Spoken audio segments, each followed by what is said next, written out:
ओवैसी साहब के बयान बेसमय असामयिक बयानों के लिए वो जाने जाते हैं और आज पूरा भारतवर्ष कोविड की समस्या से, उस संक्राम से लड़ रहा है और वहाँ भारत की सरकार और सभी राज्य सरकारें और भारत के लोग प्रयास कर रहे हैं कि किस प्रकार से अपने आप को भी प्रोटेक्ट करें और किस प्रकार से बाकी लोगों को भी प्रोटेक्ट करें। और इस ऐप में वो सुविधाएं हैं जिसमें आप 11 भाषाओं में जाकर के आप अपने को एनरोल कर सकते हैं। आपका लोकेशन, आपके बगल में कोई व्यक्ति अगर 6 फीट की दूरी पर भी अगर किसी को कोविड हो तो उसकी पहचान कर सकते हैं। आपके किलोमीटर 2 किलोमीटर के दायरे में भी अगर वैसा कोई परिवार हो, व्यक्ति हो, इसकी पहचान कर सकते हैं। आपको क्या सुरक्षा कदम उठाना चाहिए और समय समय से कोविड से लड़ने के लिए क्या बीमारी के लिए तैयारी करनी चाहिए, किस प्रकार से उपचार में भाग लेना चाहिए।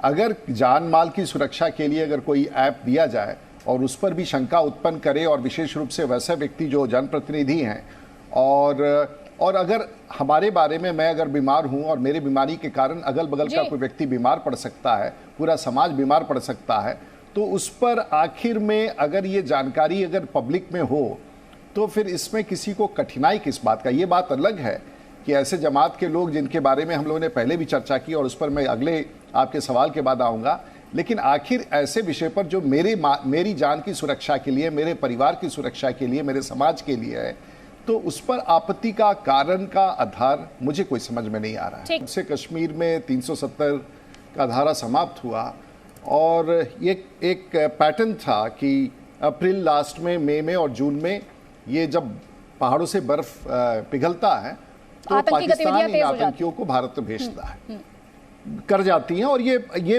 पिछले 25 साल का पैटर्न है। मुझे उस बात की चिंता नहीं है, भारत की फौज उसको संभाल लेगी।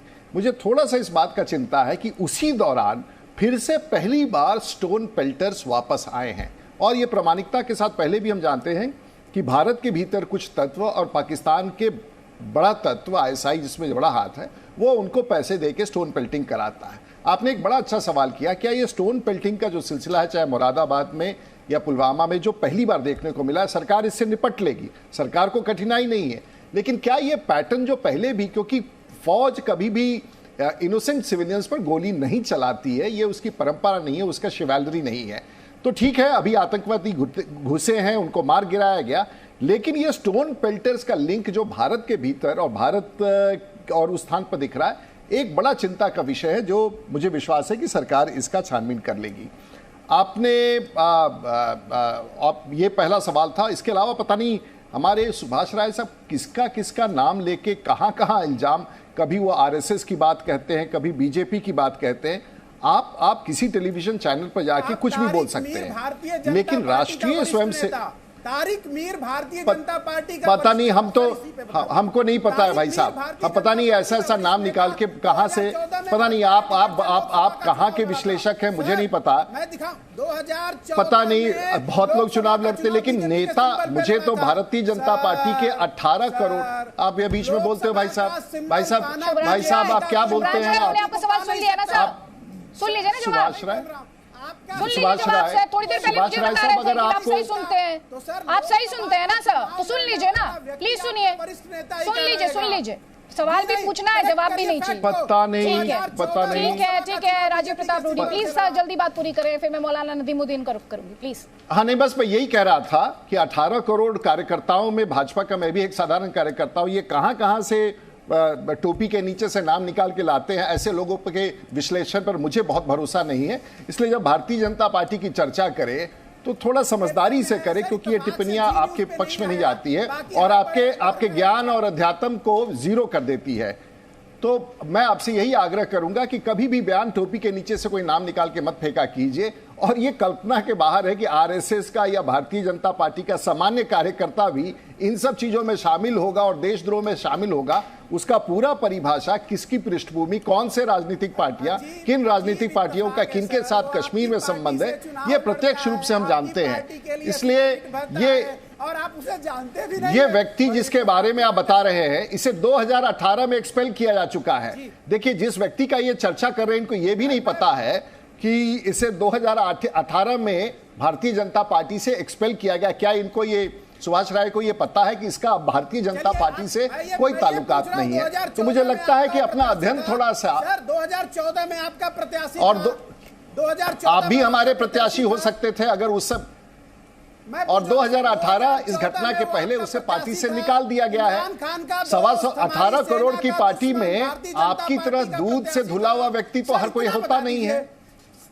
तो आपसे जैसा दूध से धुला हुआ व्यक्ति तो होता नहीं है कोई, कि आप कभी आरएसएस को आरोप करेंगे, कभी प्रधानमंत्री का नाम भारतीय जनता पार्टी। ये सुभाष राय है क्या चीज? या ना, बस जवाब दे दीजिए सर, बात खत्म। सर मैं पूछ रहा हूं कि वो व्यक्ति आपका प्रत्याशी था कि नहीं था? बताइए देश को कि हाँ वो देखिए, हमारे यहाँ हमारी सदस्यता आज 18 करोड़ लोग हैं, और ऐसा नहीं है कि 18 करोड़ में एक आध व्यक्ति ये असमान। और दूसरा जिस व्यक्ति का नाम आप सुनते नहीं भाई, आपको लगता है लॉटरी खुल गई क्या? आपको लॉटरी खुल गई है क्या? सर कैसे सुने भाई, शुभ्रांश राय पार्टी जो पार्टी एक second, Rajiv Pratap Rudy ji please give me 30 seconds please. Shubhransh Rai सियासत करनी होती है तो आपकी आवाज बहुत निकलती है सर। अभी सेना पे पथराव की तस्वीर दिखाई थी तो आपकी जुबान पे ताला लग गया था, 2 लाइनें नहीं निकली थी। अभी आपको इमरान खान का दोस्त, हिंदुस्तान का दुश्मन, अभी आप बड़ी ऊंची ऊंची और लंबी लंबी बातें कर रहे हैं। अभी पुलवामा से तस्वीर दिखाई थी तो मुंह में दही जम गई थी। AIM पार्षद की हेकड़ी दिखाई थी, घर में धमका रहा था, मजहबी वायरस फैला रहा था तो आपकी जुबान पे ताला लग गया था, तब आपसे नहीं निकले 2 लफ्ज। बदसलूकी दिखा रही थी कोरोना वॉरियर्स की, उस पे आपको कुछ सूझ नहीं रहा था। आप एक रटाया पाठ पढ़ के आए हैं, उस पर आपको बोलना है। और यही शुरुआत में मैंने कहा था कि इन 3 तस्वीरों पर आज जो लोग नहीं बोलेंगे, आज जो लोग चुप्पी साध लेंगे, 130 करोड़ भारतीयों को उनको पहचानना है। और शुभ्रांश राय, आपने इसमें मेरी बहुत मदद की है, thank you very much. Rajiv Pratap Rudy ji 30 seconds, उसके बाद मौलाना नदीमुद्दीन सर प्लीज 30 सेकेंड्स। एक तो सुभाष राय जी को लोकसभा और विधानसभा के बीच में फर्क भी नहीं है कि लोकसभा किसे कहते हैं और विधानसभा किसे कहते हैं। जिस व्यक्ति के बारे में कह रहे हैं वो सिर्फ 2014 में विधानसभा का और वो नेशनल कॉन्फ्रेंस का उसके पहले सदस्य था, उसके बाद 2014 में उसे टिकट मिला, उसे पार्टी ने निकाल दिया। तो जिस व्यक्ति के अध्ययन में ये भी नहीं पता हो कि लोकसभा का टिकट क्या होता है और विधानसभा का टिकट, उसके ज्ञानता के बारे में टिप्पणी नहीं करना चाहूँ। ये जो घटना पत्थरबाजी की हुई है ये बड़ी चिंता का विषय है। और फिर से वैसी ताकतें जो भारत 20 सेकंड्स में ये जिन लोगों ने भी पथराव किया है पुलवामा में, एक्शन कब सर, कब? देखिए लंबे अरसे बाद ये पत्थरबाजी हुई है। बिल्कुल हाँ, ये मैं पहला इंस्टेंस है और मैं आपको दावे के साथ कह सकता हूं कि सरकार इसको सामान्य रूप से नहीं लेगी। और ये घटना होना था, हो गया, लेकिन मुझे नहीं लगता है कि आने वाले दिनों में इसकी कोई गुंजाइश है। हम लोगों ने सोचा था कि ये सामान्य हो गया, लेकिन पाकिस्तान तो हमारा पड़ोसी बना ही हुआ है और पाकिस्तान के समर्थक भारत के भीतर तो है ही हैं। और वैसे ताकतों से हम लोग पहले भी लड़ते थे, संघ भी लड़ता था, भाजपा भी लड़ती थी, सरकार भी लड़ती थी, और ऐसे ताकतों को हम लोग एक्सपोज करके रहेंगे। कहा हम लोगों ने कहा किसी को कि तबलीगी जमात के लोग देश के दुश्मन है, ऐसा किसी ने कहा। वो इसमें सैकड़ों वर्षों से भारत आते रहे, वो अपना प्रचार प्रसार का काम करते हैं, अपना काम करते, किसी को आपत्ति नहीं थी। जनवरी माह के बाद फरवरी माह में जो घटना हुई और उसके बाद जब प्रकाश में आया कि ये कोविड प्रभावित है और कम से कम 6000 से 9000 लोग थे जो पूरी दुनिया के लोग यहाँ आए थे, जब उनकी पहचान हुई तो भारत के लोगों ने यही कहा और व्यवस्था ने यही कहा कि आपको अपनी पहचान समक्ष में आकर के दे देनी चाहिए। जो लोग हैं उनका उपचार कराएंगे और देश में ये जो फैलाव है उस पर रोकेंगे। ये कहाँ सवाल उठता है कि पहले तबलीगी जमात के लोग या कोई भी जमात के लोग भारतवर्ष में, कोविड तो उस समय था नहीं, कोई ऐसी व्यवस्था, कोई कारण नहीं था। तो आपका ये कहना कि भारत की सरकार कोई भी मुसलमानों की संस्था हो उस पर अत्याचार और दमन शुरू कर दे, ये कहीं की सरकार नहीं करती है और भाजपा की सरकार कतई नहीं करती है, ये मैं कहना चाहूँ।